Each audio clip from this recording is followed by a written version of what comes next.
The detention facility orbited Europa in deliberate silence, its titanium hull reflecting the distant sun like a shard of ice. Inside, 73 Zarathi prisoners stood in formation, their chitinous exoskeletons gleaming under the harsh white lights. They had been soldiers once, warriors of the Zarathi Dominion's Third Fleet. Now they were something else entirely. Anna Kowalski watched them through the observation window, her breath forming small clouds in the cold air. The facility's life support system struggled to accommodate both human and Zarathi biology, settling on a compromise that left everyone uncomfortable. She adjusted her thermal coat, fingers trembling slightly as she keyed her communicator. "All prisoners, attention," her voice echoed through the bay's speakers, translated instantaneously into the clicking, harmonic language of the Zarathi. "Remove your thermal coats, now." The translation hung in the air like a death sentence.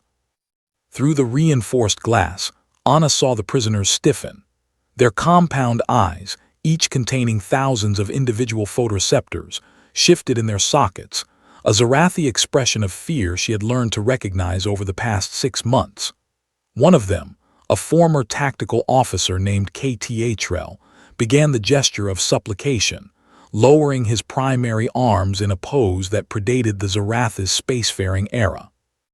"They think we're going to execute them," said Kivin Rashid from beside her.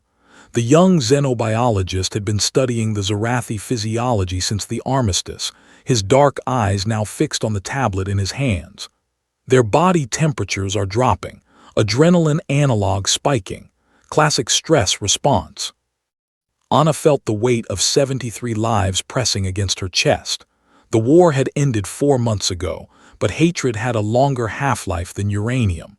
The Zarathi had bombarded Mars, had turned the red planet's settlements into craters of fused regolith.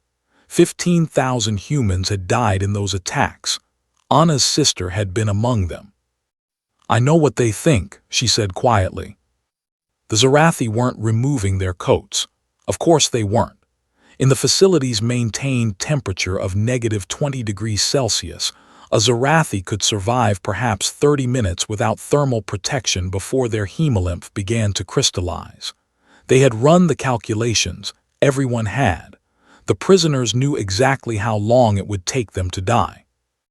Kivin looked up from his tablet studying Anna's profile. "There's still time to abort this. We could explain first, show them." "No," Anna's voice was firm. "We follow the protocol exactly as designed. Trust the process, Dr. Rashid." She keyed the communicator again. "This is your final warning. Remove your coats." Through the window, she watched HFY turn to address his fellow prisoners. The translation software picked up fragments. "Honor, die standing. Remember the Dominion."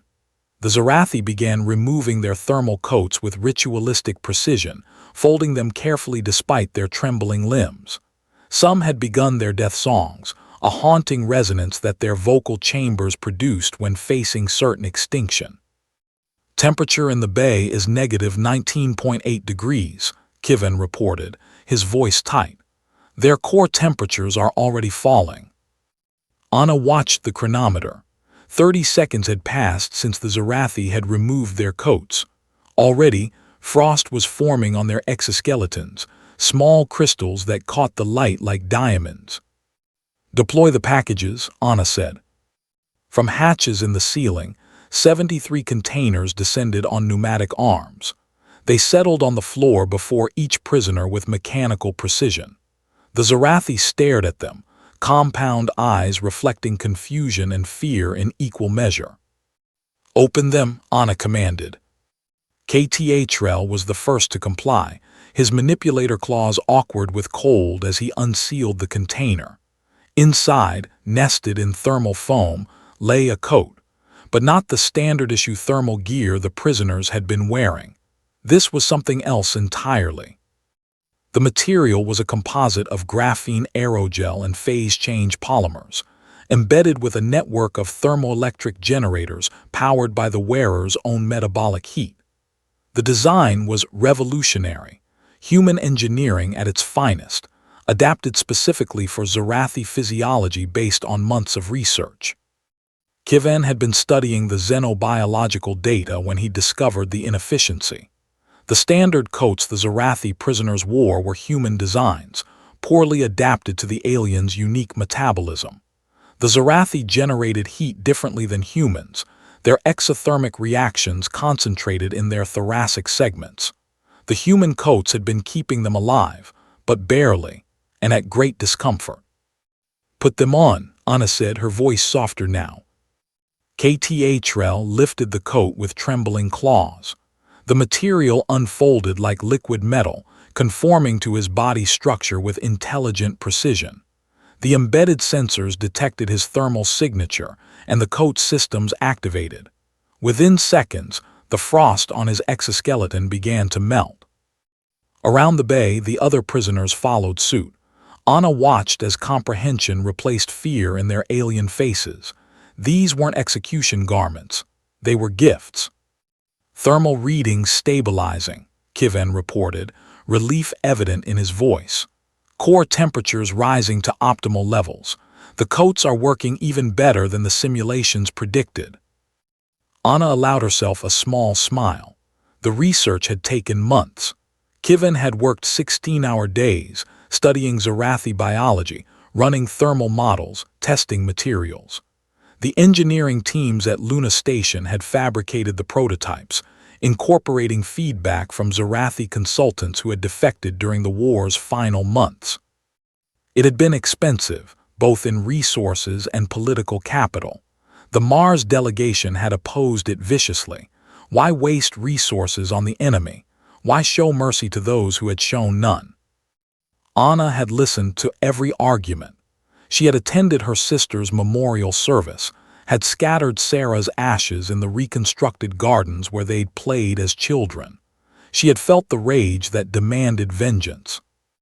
But she had also read the reports from the front lines, had seen how Zarathi soldiers had, in the war's final days, begun allowing human evacuation ships to pass unmolested. How some had even provided targeting data on their own military installations. The Zarathi weren't a monolith any more than humans were. They were individuals, capable of both cruelty and compassion. KTHRL approached the observation window, his new coat shifting colors slightly as it optimized its thermal properties. Through the translator, his words came clearly. "Why?"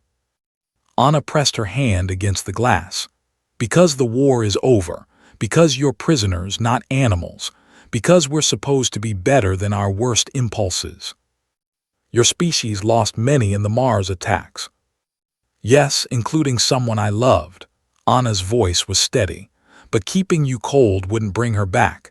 It would only make me colder too." Kivin stepped beside her, his tablet displaying the thermal readouts. "The coat should last indefinitely with minimal maintenance," he explained to KTHRL.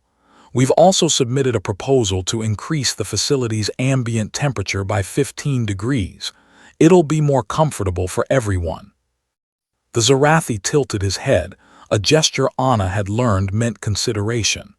"When the war began, I believed humans were incapable of mercy, that you were a species of violence and rage."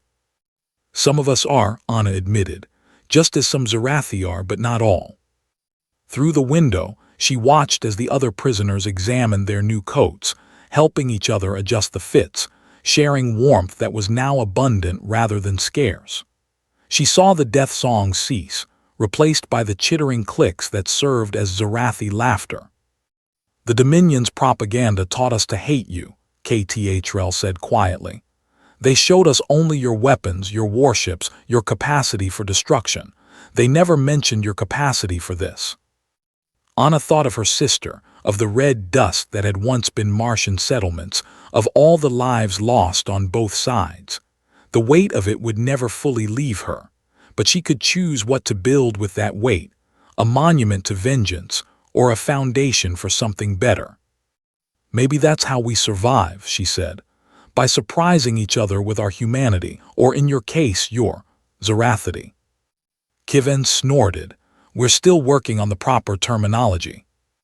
For the first time, Anna saw what might have been a smile in KTHRL's alien features. Perhaps we will discover it together. As Anna turned to leave the observation deck, she glanced back one final time at the prisoners in their new coats. They stood straighter now, warmer, their fear replaced by something that might eventually grow into trust. It wasn't peace, not yet, but it was a beginning.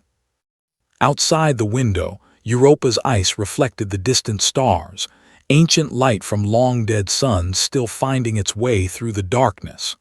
Anna wondered if that's what compassion was, light from a better future, reaching backward to illuminate the present. Behind her, Kivon was already planning the next phase: improved nutrition systems, recreational facilities, educational programs.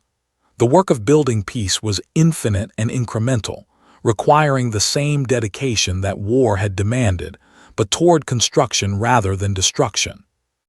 "Ready for the next briefing?" Kivon asked. Anna nodded, pulling her own coat tighter against the cold. "Let's go make tomorrow a little warmer." And